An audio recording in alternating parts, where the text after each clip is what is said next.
Marcus Johnson stepped out of his front door with a warm cup of coffee in his hands. The morning sun felt amazing on his face as he looked at his beautiful house. He had worked so hard to buy this place. For 3 long years he had worked at 2 different jobs during the day and drove for a delivery company at night.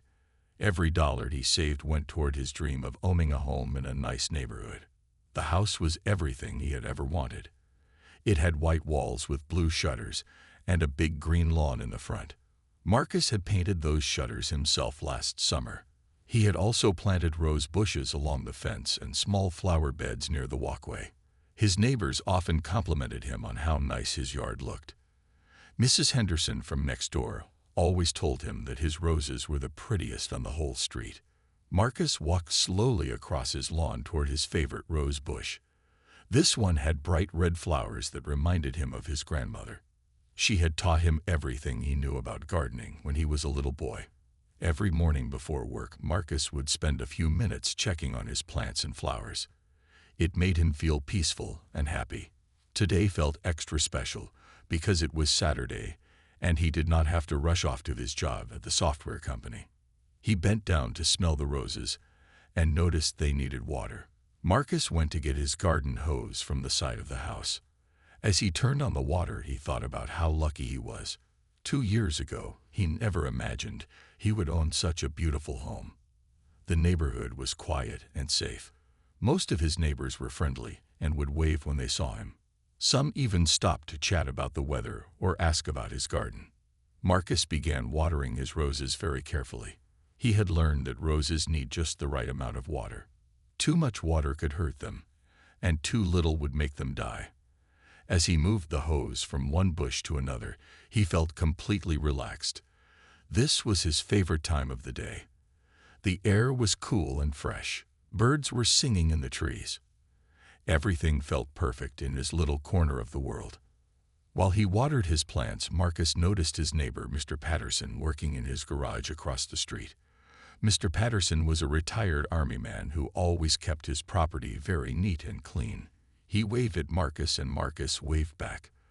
This was exactly the kind of neighborhood Marcus had dreamed about living in. People were polite and respectful to each other. Marcus moved to water his flower beds near the front walkway. He had planted colorful flowers there that bloomed at different times during the year. Right now, the yellow and orange flowers were looking their best. His mother had visited last month, and she could not stop talking about how proud she was of her son. She took dozens of pictures of the house and the garden to show all her friends back home. As Marcus continued watering, he thought about his plans for the weekend. He wanted to trim some of the bushes and maybe plant some new flowers in the backyard. His girlfriend Sarah was coming over tomorrow, and he wanted everything to look perfect. She loved spending time in the garden almost as much as he did. Sometimes they would sit on the front porch in the evening and talk about their future together. The morning was so peaceful that Marcus lost track of time. He was completely focused on taking care of his plants when something caught his attention. A movement from across the street made him look up. A woman was walking toward his house, and she did not look happy. Marcus had never seen her before, but something about the way she was walking made him feel worried. Her face looked angry, and she was moving very fast in his direction. Marcus stood up straight and watched as the woman got closer to his property. She was a white woman with blonde hair who looked to be in her 40s or 50s. He tried to smile and wave at her the way he did with all his neighbors, but she did not smile back. Instead, she looked even more angry. Marcus felt his stomach start to feel tight with worry. He had no idea what was about to happen, but something told him this beautiful Saturday morning was about to change in a very bad way. The woman marched straight up to Marcus' fence with angry steps. Her face was red and her eyes looked very mean. Marcus had never seen anyone look so mad before, especially not at him. He set down his garden hose and tried to smile politely. Maybe she was lost or needed directions to somewhere. Marcus always tried to be helpful to people in his neighborhood. "What are you doing here?" the woman demanded in a loud, sharp voice. Her arms were crossed, and she was staring at Marcus like he had done something terrible. Marcus felt confused and a little scared. He looked around to see if maybe she was talking to someone else, but they were the only two people outside. "I am sorry, do I know you?" Marcus asked in his most polite voice. He did not want to make this angry woman even more upset. "I live here," he added while pointing toward his beautiful house. He hoped that would explain everything, and the woman would calm down and maybe even apologize for being so rude. But the woman did not calm down at all. Instead, her eyes got even more narrow and mean-looking. "No, you do not," she said very loudly. "I know everyone who lives in this neighborhood, and you definitely do not belong here." Her voice was getting louder with each word, and Marcus could feel his heart starting to beat faster. Marcus tried to stay calm, even though he was getting more worried by the minute. This woman was clearly very upset about something, but he had no idea what he had done wrong. "Ma'am, I bought this house 2 years ago," he explained carefully. "I have all the papers inside if you would like to see them." He thought if he could show her his mortgage papers and his deed, then she would understand that this was really his home. The angry woman was not interested in hearing about any papers. She stepped closer to the fence, and her voice got even louder. "Do not lie to me," she screamed. "I have been watching you come and go at all different times. You are probably checking out these houses to rob them, or maybe you are selling drugs. I do not know what your game is, but I want you to leave right now." Marcus felt like someone had punched him in the stomach. This woman thought he was a criminal just because he was a black man in a nice neighborhood. He had heard about things like this happening, but he never thought it would happen to him. He worked hard every day and paid his taxes and took care of his property just like everyone else. "Ma'am, please let me explain," Marcus said while raising his hands to show he was not dangerous. "I work at a software company downtown. I leave early in the morning and sometimes I work late. I am just a regular person who lives here." He hoped his calm voice would help her understand that she was making a big mistake. But the woman was not listening to anything Marcus said. She was looking around the neighborhood, and Marcus noticed that some of his neighbors were starting to peek out their windows. Mrs. Henderson was standing on her front porch, looking very worried. Mr. Patterson had stopped working in his garage and was watching what was happening. The angry woman pulled out her cell phone and waved it in the air like it was a weapon. "I am giving you one last chance to leave before I call the police," she said in a threatening voice. "I do not care what lies you tell me. You do not belong in this neighborhood with decent, hard-working people." Marcus felt his whole body go cold. He knew that when police got involved, things could go very wrong very fast, especially for a black man. He had seen too many news stories about situations like this ending badly. His hand started to shake as he realized this crazy woman might actually call 911 and make up some story about him. "Please, ma'am," Marcus said with his voice shaking. "Let us just calm down and talk about this. I can show you my mail with my name and address. I can show you pictures of me moving in 2 years ago. I just want to live peacefully in my own home." But even as he spoke, Marcus could see that this woman had already made up her mind about who she thought he was, and nothing he said was going to change it. The woman held her phone high in the air and started waving it around like she was getting ready to use it as a weapon. Marcus could see that she was serious about calling the police. His heart was beating so fast, he thought it might jump out of his chest. He knew he had to try one more time to make her understand before this situation got completely out of control. "Please listen to me," Marcus said while keeping his hands up where she could see them.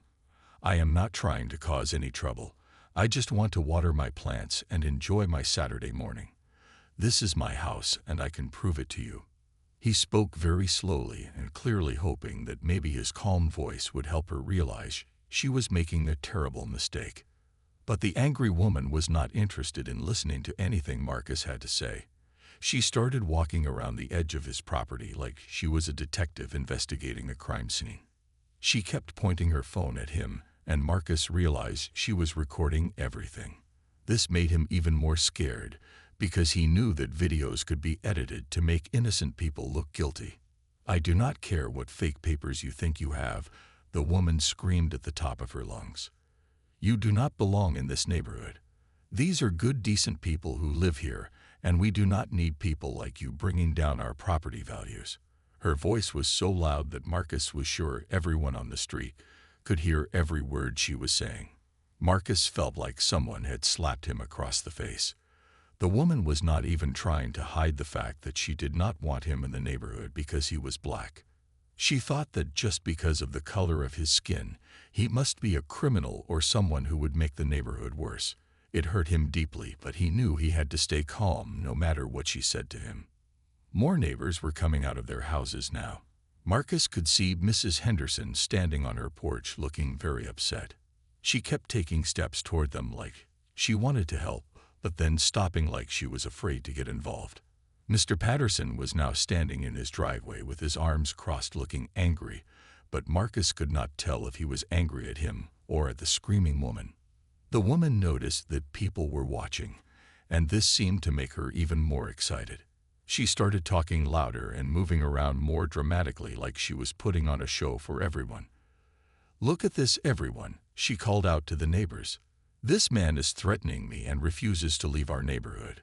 He has been watching our houses, and I think he is planning to rob us."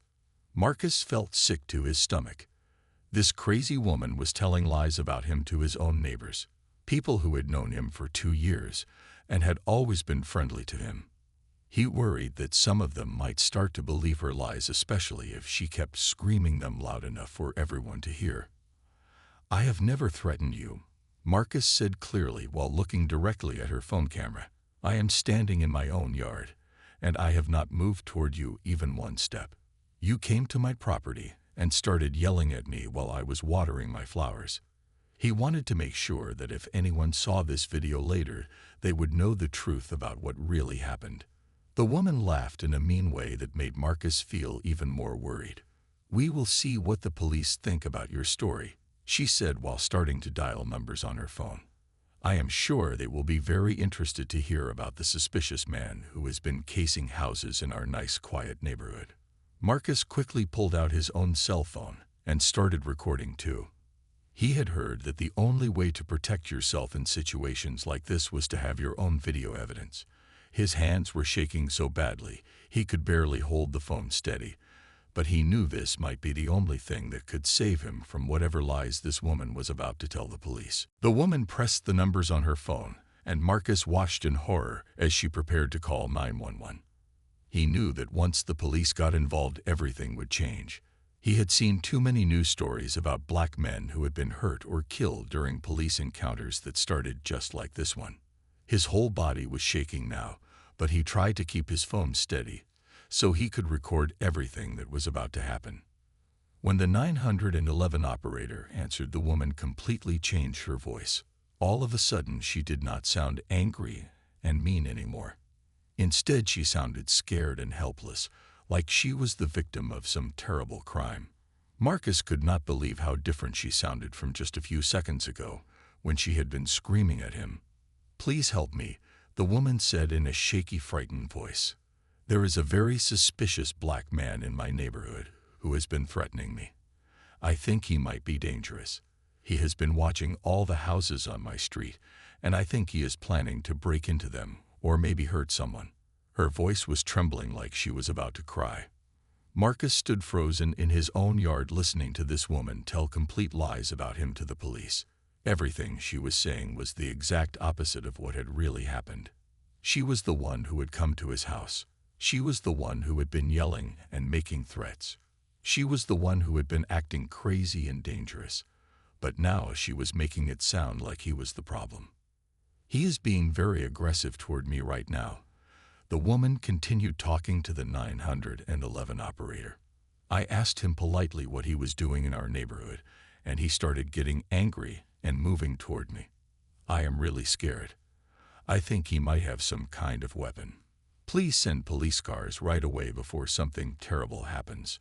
Marcus felt like he was living in a nightmare. This woman was telling the police that he had a weapon when he was clearly holding nothing but a garden hose and his cell phone. She was saying he had moved toward her when he had not taken even one step away from his flower bed. She was claiming he had threatened her when all he had done was try to explain that he lived there. "Ma'am, please tell them the truth," Marcus said loudly so his voice would be recorded on both phones. "I have not threatened you at all. I am standing in my own yard, watering my plants. You came to my house and started yelling at me. I have not moved toward you or said anything mean to you." He wanted to make sure there was a record of what really happened in case this went to court later. But the woman ignored everything Marcus said and kept talking to the 911 operator. "He is still being aggressive," she lied. "He is yelling at me now, and I think he is going to attack me. Please hurry and send help. I am just a woman trying to protect my neighborhood from dangerous people." She was such a good actress that Marcus wondered if she had done this kind of thing before. In the distance, Marcus could hear sirens getting louder and closer. His stomach felt sick, and his hands were sweating so much he could barely hold his phone. He knew that in just a few minutes police officers would arrive, and they would only have the woman's lies to go on. They would see a black man and a crying white woman, and they might not even bother to ask questions before they decided who was the bad guy. Mrs. Henderson finally could not stay quiet anymore. She walked closer to where Marcus and the woman were standing, and Marcus felt a tiny bit of hope. Mrs. Henderson had been his neighbor for 2 years. She knew he was a good person who worked hard and took care of his property. Maybe she would tell the police the truth about who he really was. "Officers are on their way," the woman said after hanging up her phone. She had a satisfied smile on her face, like she had just won some kind of game.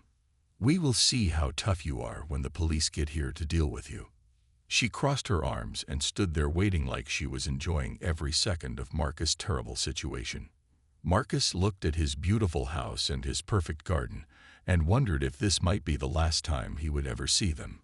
He thought about his girlfriend Sarah and his mother and all the people who loved him. He wondered if they would ever know the truth about what happened to him if this went wrong. All he had wanted to do was water his roses on a beautiful Saturday morning. 3 police cars came racing down the street with their sirens blaring and lights flashing. Marcus had never been so scared in his entire life. The cars stopped right in front of his house and 4 police officers jumped out quickly.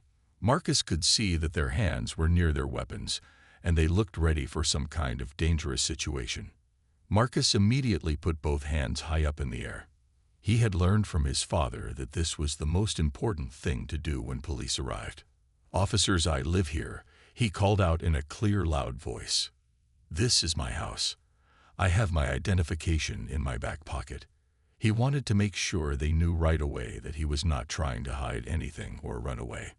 The woman ran toward the police officers with tears streaming down her face. She was crying so hard that Marcus almost believed she was really upset about something. But he had seen how quickly she could change from angry and mean to scared and helpless. He knew this was all just an act to make the police think she was the victim. "Thank God you are here," the woman sobbed to the officers. "I was so scared. This man has been threatening me and acting very suspicious in our neighborhood. I think he was planning to break into houses or hurt someone. I have never been so frightened in my whole life." She was shaking and crying like something terrible had happened to her. Officer Rodriguez was the first policeman to speak. He looked back and forth between Marcus with his hands in the air and the crying woman. Marcus could tell that the officer was trying to figure out what was really going on. This was probably not what he had expected to find when he got the emergency call about a dangerous situation. "Sir, I need you to very slowly reach for your identification," Officer Rodriguez said to Marcus. His voice was calm but serious. Marcus was grateful that the officer was not yelling at him or treating him like a criminal right away. Very carefully, Marcus reached into his back pocket and pulled out his wallet. His hands were shaking so badly he almost dropped it. The woman kept talking to the other police officers while Marcus showed his identification. "I have lived in this neighborhood for 10 years, she lied. "I know everyone who belongs here, and this man definitely does not live here. I have seen him coming and going at strange hours, and I think he has been watching our houses to plan robberies." Officer Rodriguez looked at Marcus' driver license very carefully. Marcus could see him reading the address and comparing it to the house number where they were standing. The address on the license matched exactly with the house behind Marcus. This seemed to make the officer pause and think about what was really happening here. "Ma'am, can I see your identification, please?" Officer Rodriguez asked the woman. This question seemed to surprise her, and she stopped crying for a moment. "Why do you need to see my ID?" she asked. "I am the one who called for help. I am the victim here." But the officer was not backing down, and he asked again for her to show him some identification. Mrs. Henderson had been watching everything from her front porch, and now she slowly walked over to where everyone was standing. Marcus felt hopeful when he saw her coming because she was the one person who could tell the police the truth about who he really was. She looked nervous but determined to do the right thing. "Excuse me, officers," Mrs. Henderson said in her quiet elderly voice. "I need to tell you something important. That young man has been my neighbor for 2 years. He is a wonderful person who helps me carry my groceries and shovels my driveway when it snows. I have never seen this woman before in my entire life." Her words hit the group like a bomb exploding. The woman's face turned bright red, and she started to stutter. "That old lady does not know what she is talking about," she said quickly. "Maybe she is confused, or maybe she is lying to protect him." But Marcus could see that the police officers were starting to have doubts about her story. They were looking at her differently now. More neighbors were coming out of their houses. Mr. Patterson walked over from across the street. The Johnson family from down the block came to see what was happening. All of these people had seen Marcus working in his yard and living in his house for the past 2 years. They all knew the truth about who belonged in this neighborhood and who did not. Officer Rodriguez asked Marcus if he had any other proof that he lived in the house. "Yes, sir," Marcus replied. "I have my mortgage papers and utility bills inside. I can get them for you if you want to see them." The officer nodded and told Marcus he could go get the papers, but to move very slowly and keep his hands visible at all times. Marcus walked very slowly to his front door with Officer Rodriguez following behind him. His hands were still shaking as he unlocked the door and went inside to get his important papers. Everything in his house showed that he really lived there. His mail was on the kitchen table. His family pictures were on the walls. His clothes were in the closets. This was clearly his home and had been for a long time. He came back outside with a folder full of documents. His mortgage papers showed that he had bought the house exactly 2 years ago. His electric bill and water bill and internet bill all had his name and this address on them. His car registration and insurance papers also matched. Officer Rodriguez looked through each paper very carefully, and Marcus could see that the officer was starting to understand the real situation. While Officer Rodriguez was checking the papers, the woman was still talking to the other police officers. But now her story was starting to change. First, she said she lived across the street from Marcus' house. Then she said she lived down the block. Then she could not remember exactly which house was hers. The officers were asking her questions, and she was getting more and more confused with her answers. "Ma'am, I am going to need to see your identification now," Officer Martinez said to the woman. She fumbled around in her purse for a long time, like she was trying to find something that was not really there. Finally, she pulled out her driver license, but she tried to hold it so the officer could not see it clearly. When Officer Martinez took the license and read it, his face showed surprise. "This address is not in this neighborhood," Officer Martinez said. "According to your license, you live 3 miles away from here. So why did you tell us that you have lived in this neighborhood for 10 years? The woman's face got even more red, and she started to stutter again. She had been caught in a big lie, and everyone could see it.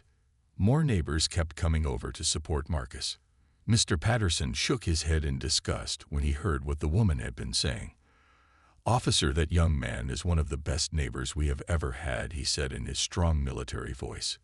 "He keeps his property beautiful, and he is always polite and helpful. I have never seen this woman before today." The Johnson family nodded in agreement. "Marcus helped us move our furniture when we first moved here," Mr. Johnson said. "He also helped us find our cat when it got lost last month. He is a good person who definitely belongs in this neighborhood." Even the teenage kids from down the street came over to say that Marcus had always been nice to them. Officer Rodriguez finished looking at all of Marcus' papers and documents. Everything was perfect and legal, and proved that Marcus was telling the truth about living there. "Sir, I apologize for this situation," the officer said to Marcus. "It is clear that you are the homeowner and this woman has made false accusations against you." The woman realized that her lies were falling apart, and she started to get desperate. "You are all protecting him because you feel sorry for him," she said wildly. "I know what I saw. I know he does not belong here. These neighborhoods need to be protected from people like him." She was not even trying to hide her racism anymore. "Ma'am, what exactly do you mean by people like him?" Officer Rodriguez asked in a stern voice. The woman looked around at all the faces staring at her and realized she had said too much. "I just mean suspicious people," she mumbled. But everyone knew exactly what she had really meant. Officer Martinez was writing notes in his little notebook. "Ma'am, you called 911 and reported that this man was threatening you and that he might have a weapon. You also said he was acting aggressively toward you. But all the evidence shows that he was simply watering plants in his own yard. Do you understand that filing a false police report is a serious crime?" The woman's eyes got very wide when she heard the words serious crime. "I was not filing a false report," she said quickly. "I really felt threatened. I thought he was doing something wrong." But her voice did not sound convincing anymore. Everyone could see that she was just trying to cover up her lies and her racist behavior. Mrs. Henderson spoke up again in her brave elderly voice. "Officers, I have been watching this whole thing from my porch. That woman came over here and started yelling at Marcus while he was peacefully watering his flowers. She was the one being aggressive and threatening. Marcus never did anything wrong except try to calm her down." Officer Rodriguez looked at the woman with a very serious expression. "Ma'am, based on what I have seen and heard today, it appears that you have wasted police resources with a false emergency call. You have also harassed an innocent man in his own yard. We are going to need to have a longer conversation about your actions today." Officer Rodriguez asked the woman to sit in the back of his police car so they could talk privately. Marcus watched as she walked slowly toward the car, looking very different from the confident, angry person who had started all this trouble. Her shoulders were slumped, and she kept looking around like she was hoping someone would come to rescue her from the mess she had created. "Ma'am, I need you to tell me the truth about what really happened here today," Officer Rodriguez said once they were sitting in the car.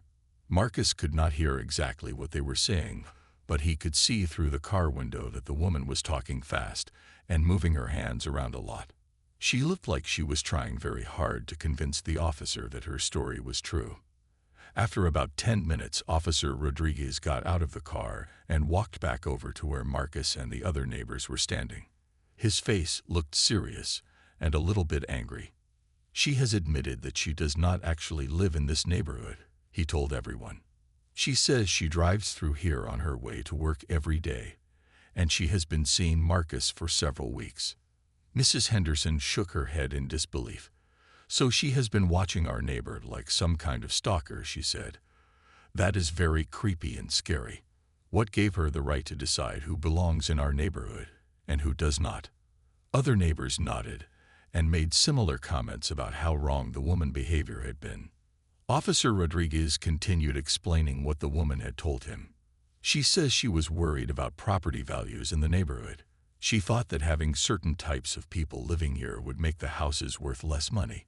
She finally decided to confront Marcus today because she convinced herself that he could not possibly afford to live in such a nice house." Marcus felt sick to his stomach hearing this explanation.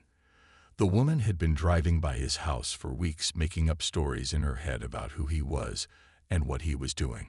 She had decided that because he was black, he must be a criminal or a drug dealer, or someone who did not deserve to live in a nice neighborhood. Her racism had made her create an entire fantasy about him that was completely false. She also admitted that Marcus never threatened her or moved toward her or said anything aggressive. Officer Rodriguez continued. "She says she called 911 because she wanted police to make him leave the neighborhood.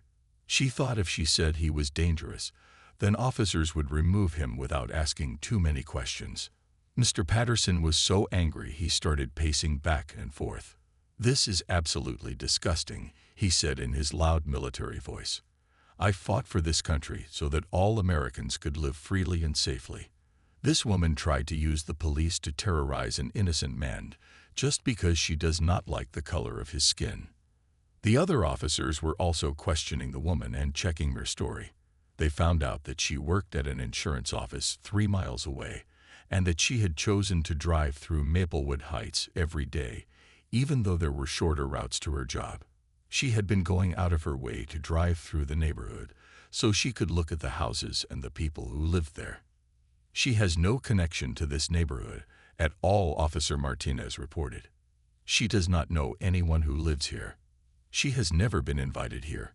She just decided on her own that she had some kind of right to monitor who was living here and to decide who belonged and who did not." Marcus finally spoke up after listening to all these horrible details. "Officers, I just want to understand why she thought she could do this to me. I work hard every day at my job. I pay my taxes and my mortgage. I take care of my property, and I am kind to my neighbors. Why did she think she had the right to try to destroy my life?" Officer Rodriguez looked at Marcus with sympathy in his eyes. "Sir, what happened to you today was completely wrong and unfair. This woman used the 911 system to try to harass you based on nothing but racist assumptions. She wasted valuable police resources, and she put you in a potentially dangerous situation. We take this kind of behavior very seriously." The woman was still sitting in the police car, but now she was crying again. This time, Marcus could tell that her tears were real because she was starting to understand how much trouble she was in. Filing a false police report was a crime that could result in jail time and fines. Her racist harassment could also lead to additional charges. "What happens to her now?" Mrs. Henderson asked the officers. She was still very upset about what her neighbor had been put through. She could have gotten Marcus seriously hurt or even killed with her lies. She needs to face consequences for what she did. Officer Rodriguez nodded seriously. "She will definitely be facing charges for filing a false police report. We will also be investigating whether her actions constitute harassment based on racial discrimination.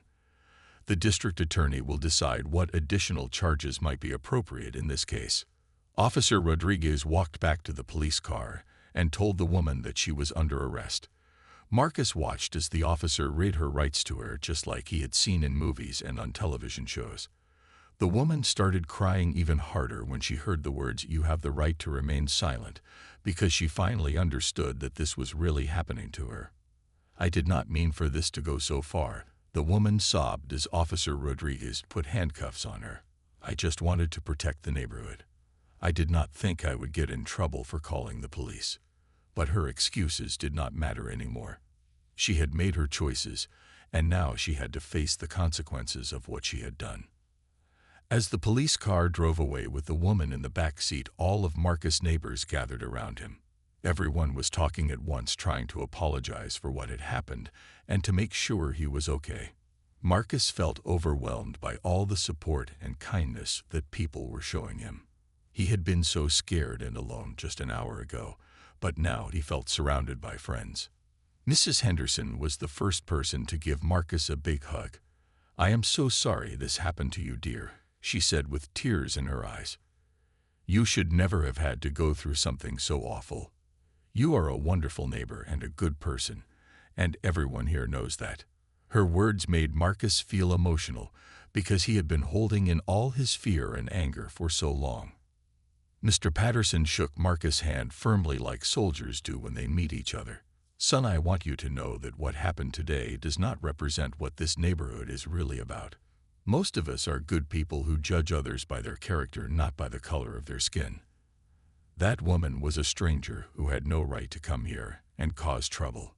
The Johnson family brought Marcus a cold bottle of water and asked if he needed anything else. Their teenage daughter said, "We made a video of everything that happened on our phone. If you need it for court or anything, we can give it to you." Marcus was grateful to know that there was evidence of the truth in case the woman tried to lie about what had really happened. More neighbors kept coming over to introduce themselves and to express their support. Some of these were people that Marcus had only waved to before but had never actually met. Mrs. Garcia from 2 houses down brought him homemade cookies. The elderly man from the corner house brought him fresh flowers from his garden. Everyone wanted to do something to show that they cared about him. Officer Rodriguez came back after finishing the paperwork and spoke to Marcus one more time. "Sir, I want to apologize again for what you went through today. Your calm behavior and the video evidence probably saved your life. Things could have gone very differently if you had reacted with anger or if you had not recorded everything that happened." Marcus thanked Officer Rodriguez for being fair and professional during such a difficult situation. "I was so scared when I saw the police cars coming," Marcus admitted. "I have heard too many stories about encounters like this ending badly. I am grateful that you took the time to listen to everyone and to find out the truth instead of just believing the first story you heard." The officer nodded understandingly. "We are trained to investigate situations thoroughly before making decisions. Unfortunately, not all officers follow that training as well as they should. But in this case, it was clear that the woman's story did not match the evidence we could see with our own eyes." After the police left, all the neighbors stayed in Marcus' yard talking and getting to know each other better. It was strange how this terrible situation had actually brought everyone together in a way that had never happened before. People were sharing stories about their families and their jobs and their dreams for the future. Mrs. Henderson suggested that they should have a neighborhood barbecue party the next weekend so everyone could spend more time together. "We should celebrate the fact that we have such a good neighbor like Marcus," she said, "and we should make sure that everyone knows they are welcome here regardless of what they look like or where they come from." The next week, Marcus' life changed in ways he never could have imagined. Mrs. Henderson had recorded part of the incident on her phone, and she shared the video with her daughter who lived in another city. Her daughter posted the video on social media with a message about standing up against racism and supporting good neighbors. Within just 2 days, the video had been shared thousands of times by people all over the country. Marcus started getting phone calls and messages from complete strangers who wanted to tell him how proud they were of the way he had handled such a difficult situation. People said that his calm and dignified behavior had inspired them to be better people. News reporters called asking if they could interview him about what had happened and what it meant for communities everywhere. At first, Marcus was not sure if he wanted all this attention. He was a private person who just wanted to live peacefully in his house and take care of his garden. But then he realized that his story could help other people who might face similar situations. Maybe if enough people heard about what had happened, they would think twice before making assumptions about their neighbors based on skin color. The woman who had caused all the trouble was facing serious legal problems. She had been fired from her job at the insurance company when her boss saw the video and learned about her arrest. The company put out a statement saying they did not tolerate employees who engaged in racist behavior. She also had to go to court where the judge sentenced her to community service and ordered her to attend classes about racial sensitivity. But the most unbelievable part of the whole story was what happened in the neighborhood. The incident had brought all the neighbors together in a way that Marcus had never expected. They decided to start having monthly block parties where everyone could get to know each other better. They also created a neighborhood watch program where people looked out for each other and made sure everyone felt safe and welcome. Marcus became the president of the new neighborhood association. People said they wanted him to be their leader because he had shown such grace and wisdom during the crisis. His first official act was to organize a community garden where everyone could plant flowers and vegetables together. The project brought families from different backgrounds together to work side by side and share their different cultures and traditions. The story also attracted attention from local businesses who wanted to support Marcus and show that they stood against racism. The hardware store gave him free supplies for his garden. The local restaurant offered to cater the neighborhood block parties for free. A landscaping company volunteered to help maintain the community garden that Marcus had organized. 6 months after the incident, Marcus received a letter that made him cry happy tears. It was from a young black college student who had seen the video of what happened. The student wrote that Marcus' example had given him courage to apply for internships at companies where he would be one of the only black employees. He said that seeing Marcus handle such a difficult situation with dignity had inspired him to be brave in his own life. Marcus realized that the most unbelievable thing about the whole experience was how something so negative and hurtful had turned into something positive and healing. The woman who had tried to drag him away from his home had actually made him a stronger leader in his community. Her attempt to divide people based on race had instead brought people together across racial lines. The community garden that Marcus had organized became a model for other neighborhoods around the city. People came from miles away to see how different families were working together to grow beautiful flowers and healthy vegetables. Local schools brought children on field trips to learn about cooperation and acceptance. Marcus often gave tours and talked about how the garden had grown out of a terrible situation, but had become something beautiful. As Marcus stood in his backyard one evening a year later, he thought about how much his life had changed. His roses were still blooming beautifully. His house was still the home of his dreams. But now he also had something he had never expected to have. He had a whole community of people who truly knew him and cared about him and would always stand up for what was right. The woman who had called the police on him that day probably thought she was protecting her neighborhood from someone who did not belong. But she had been completely wrong about who belonged and who did not. Marcus belonged there not just because he owned his house and paid his bills, but because he had proven himself to be the kind of neighbor that every community needs. Someone who brings people together instead of driving them apart. Someone who responds to hate with love and to fear with understanding. The most unbelievable thing of all was that her attempt to destroy him had actually made him exactly where he was always meant to be.